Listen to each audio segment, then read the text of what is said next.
Algumas portas nunca deviam ser abertas. Lucas, o que você quer dizer com isso? Não quer dizer nada. É o nome do filme de hoje, é a tradução do filme de hoje, que lá fora é muito conhecido como Next Door. É um filme norueguês de 2005, um terror psicológico, um terror ali que horas ele é sensual, horas ele é um jogo de gato e rato e horas ele também consegue ser brutal e ter uma atmosfera, te dá uma sensação de que parece até um pesadelo e afinal de contas, que diabo de filme é esse?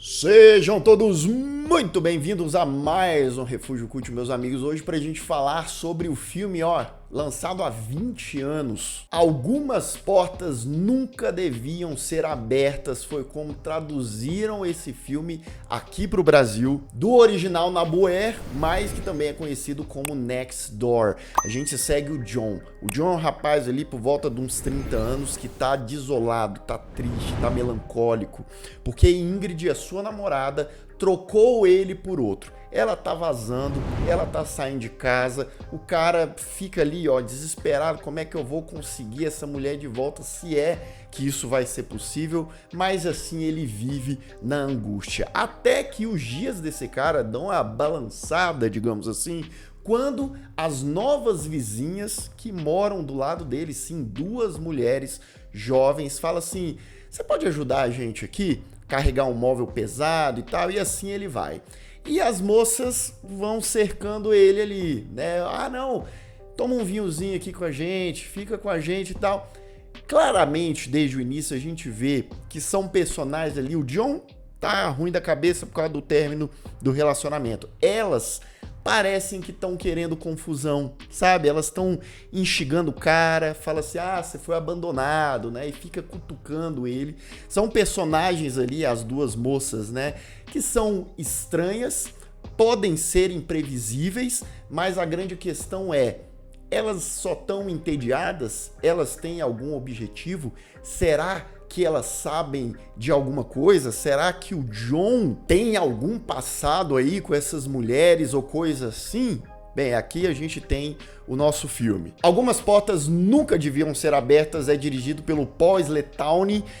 Eu acho que o diretor do filme consegue imergir a gente nessa coisa fria, nessa coisa melancólica. A cinematografia do filme é super cinzenta, super mórbida, eu diria, sabe? A ambientação é aquelas paredes amarelas, aquela coisa sombria, sabe? Então essa sensação, né, de que o cara tá, sei lá, no umbral, que o cara tá no inferno, mas não, ele tá ali só no apartamento, no prédio dele, que é um lugar, inclusive, gigantesco. Então, o diretor, ele usa e abusa disso em criar a claustrofobia e o desconforto, principalmente do protagonista, principalmente do John, seja nos corredores daquele prédio, seja no apartamento dele e principalmente no apartamento das vizinhas, que é um negócio que parece ser um labirinto. O negócio é gigantesco, bagunçado, propositalmente para deixar aquele ambiente mais hostil, mais enigmático, mais perigoso, será? Esse filme aqui é engraçado que, apesar dessa tradução gigantesca desse nome, é um filme muito curto, tá? Ele tem 1h15 de duração, ele é papum, ele é direto, cru ali, ele não perde muito tempo, já no início acontece um monte de coisa. E pra mim, tá? Isso é tanto uma coisa positiva quanto uma coisa negativa do filme. É um filme que ele conta a sua história, ele sabe contar, início, meio, fim, etc. Mas, ao mesmo tempo, que eu acho que tem espaço para um desenvolvimento, uma atenção, uma sensibilidade um pouco maior na hora de trabalhar uma cena ou outra, um personagem ou outro, mas é muito claro que o diretor, na hora de montar o filme ali, de botar tudo junto, né? É claro que isso é só supositório da minha parte, suposição, né? Mas é uma coisa que ou ele deixava esse filme muito cruzão assim mesmo, do jeito que ele foi como produto final, ou ele talvez deixasse ele mais longo, deixasse ele mais prolixo, como a gente tem muito suspense, muito terror psicológico, e um pouco da eficácia do impacto, da brutalidade que esse filme vai trazendo conforme ele vai acontecendo, isso é diminuído. Então, sim, o filme ele consegue ser brutal, ser violento e deixar a gente meio sufocado nessas 1h15, né? Você construindo essa ligação com o personagem, com o que ele vai passando, tentando entender esse jogo de gato e rato, né, dessas meninas ali com ele, você se pergunta por que elas estão fazendo isso. E a entrega do elenco, desde o Christopher Yorner em fazer esse papel do cara meio confuso ali, que começa a ficar paranoico, ó, é aquilo, ele acha estranho desde o início, né, aquela situação. Desde a Julia Chatti, que faz a Kim, que também traz várias nuances ali da personagem que se torna uma personagem complexa ali, entregue em cenas que, meu amigo, você vai falar, só para, tá bom. Tudo isso enfatizado por uma trilha sonora meio fantasmagórica, né, e digamos assim, são os fantasmas vivos, são os fantasmas reais, são as pessoas que vagam por aí, talvez vazias, talvez se recuperando de um momento muito difícil, e o que aquela vulnerabilidade pode causar, principalmente quando existem pessoas supostamente mal intencionadas, mas será que estão mesmo? Eu tô fazendo essas trivias aqui como um jogo psicológico com vocês, pra se você for assistir o filme, você ficar aí no escuro também e ir participando da jornada de John e companhia, tá? Infelizmente é um filme que não tem nos streamings convencionais aqui, você tem que dar aquela procurada, mas é um filme que acima de tudo ele é competente na proposta e ele consegue trazer esse peso psicológico naquelas personagens e aquela angústia que vai transbordando em tela ali. São argumentos, né, que apesar de ser um filme de 20 anos do lançamento, né, já naquela época não é nada muito surpreendente ou inovador e coisa do tipo, não, mas a execução, o caminho, essa coragem de ser essa coisa mais papum que o filme é que faz ele um filme interessante, tá? Principalmente para quem gosta do gênero, né? É bom deixar isso avisado que é um filme que pode trazer gatilhos também em relação a coisas de abuso, etc. Então acho que é bom eu deixar isso avisado aqui. Dito isso, eu dou uma nota 7 pro filme. E fica a grande reflexão aí, traduzido pro título nacional, né? Sim, no fim das contas, algumas portas nunca deviam ser abertas mesmo. Atenção! Aviso de spoiler. A partir de agora, continue por sua conta e risco.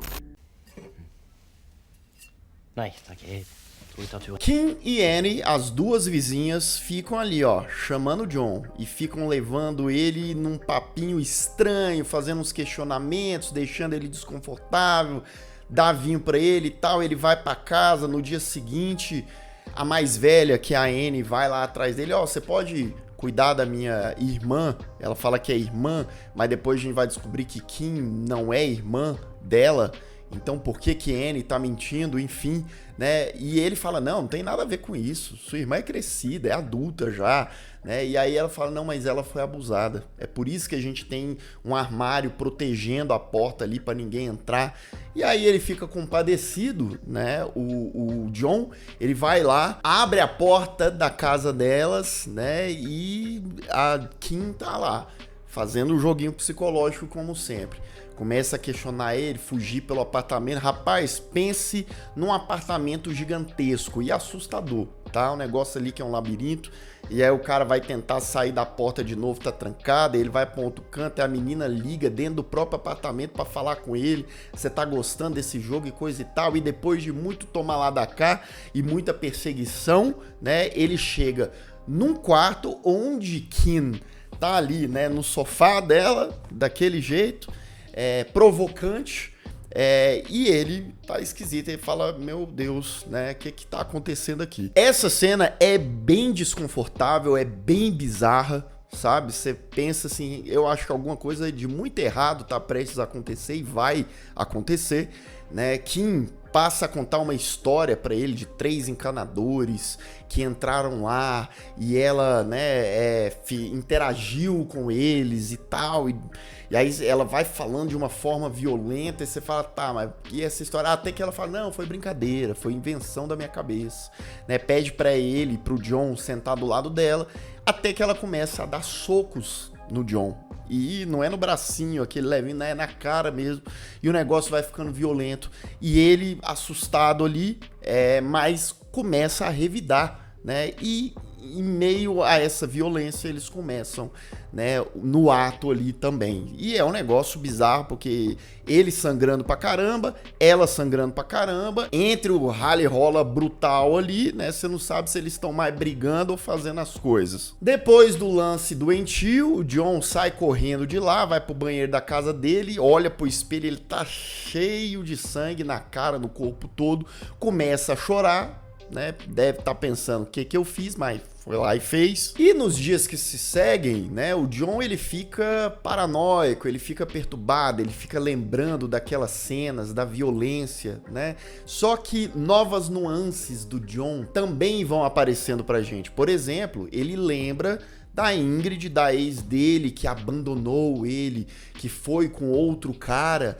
Ele lembra que eles tiveram um papo de que ele machucou ela, de que ele tacou um café quente nela, e ela falando, você queria isso pro seu prazer, isso te dava prazer. Então, peraí, então o John não era esse cara mansinho, bobinho, inofensivo? Por que será que a namorada, a ex-namorada dele, deixou ele? John encasquetado ali com a história, porque as vizinhas falavam, ó, a gente ouvia tudo que você conversava com a Ingrid. A parede aqui, ó, a gente é vizinho de parede, a gente ouvia, né? E aí ele vai lá nas vizinhas novamente, tirar a satisfação, encontra a Kim lá, né, que tá chorosa e fala, olha, por que você me bateu? Ele fala, não, mas você fez isso comigo antes.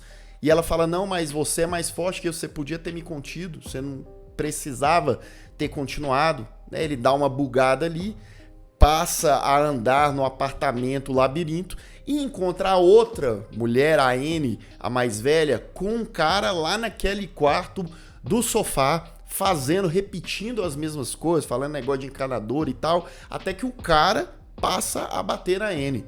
E aí o John vira as costas como um covarde, né, sai correndo, só que o cara, ele vai atrás do John, porque as portas estão sempre trancadas ali. O cara também faz um jogo ali psicológico com o John. Esse homem misterioso se revela ser o tal do Wake, que é o cara que supostamente estava com a Ingrid, a ex-namorada dele. Então o que esse cara tá fazendo ali? Esse cara também começa um jogo psicológico ali com o John, falando, ó, me conta mais da Ingrid, né, você era violento com ela, ela gostava disso e coisa e tal, provocando o cara. A Anne, a mulher, vai atrás também, e eles começam ali a cercar o John até mostrarem um quarto pro John, um quarto cheio de coisas do John dentro do apartamento dela. Então o que é isso, meu Deus do céu, né, virou uma parada surreal.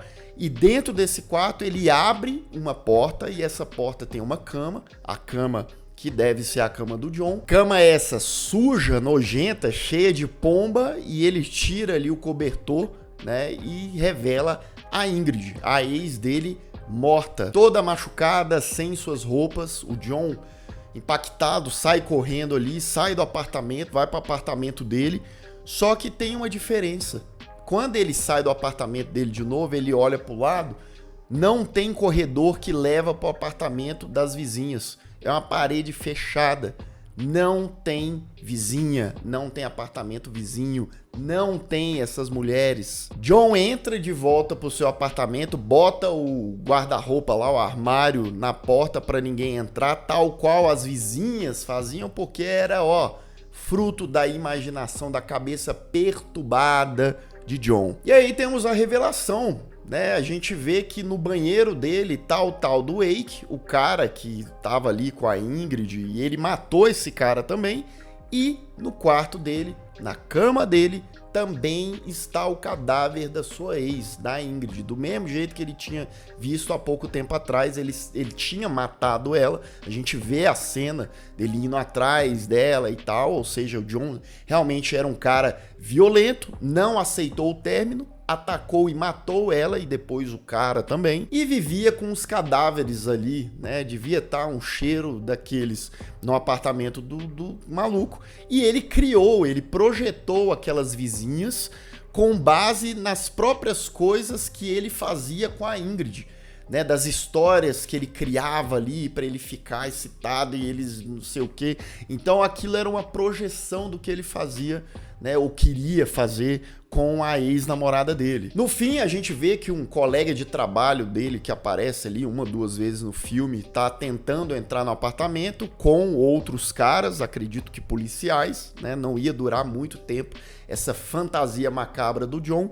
E a última cena é ele se deitando na cama ao lado de Ingrid morta, né, como se tivesse tudo bem ali entre eles. Fim de algumas portas nunca deviam ser abertas. Então é isso, meus amigos. John não era nenhum pobre coitado, muito pelo contrário, né, completamente doente ali, criminoso também, porque tinha matado o povo e criado uma fantasia dele ali, sabe-se lá quanto tempo tava daquele jeito também, dias, semanas, enfim, né? E você já tinha ouvido falar desse filme aqui? Já tinha ouvido falar dessa história? Conhece outro filme mais ou menos nessa mesma pegada?